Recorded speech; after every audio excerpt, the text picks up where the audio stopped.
పసుపు వేసుకుంటాం,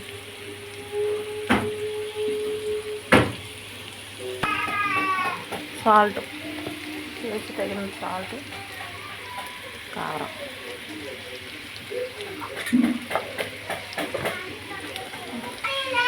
ఉప్పు, కారం, పసుపు, సాల్ట్ వేసి ఈ విధంగా మిక్స్ చేసుకోవాలి ఫ్రెండ్స్. సరే, ఈ విధంగా పీస్ ఉండాలి, బాయిల్ అవ్వాలి. మూత పెట్టి 10 నిమిషం. చూసారా ఫ్రెండ్స్ ఎలా బాయిల్ అయిందో పీస్. క్యారెట్ ఆలు ఫ్రై మీరు కూడా ట్రై చేసి ఎలా వచ్చిందో కామెంట్ చేయండి. మా ఛానల్ ఫస్ట్ టైం చూసిన వాళ్ళైతే లైక్ చేయండి ఫ్రెండ్స్. Bye friends. అయిపోయింది. స్టవ్ ఆఫ్ చేసుకున్నాక సరే, టేస్టీ హెల్త్కి కూడా చాలా మంచిది క్యారెట్. మీరు కూడా ట్రై చేయండి ఫ్రెండ్స్. Bye friends.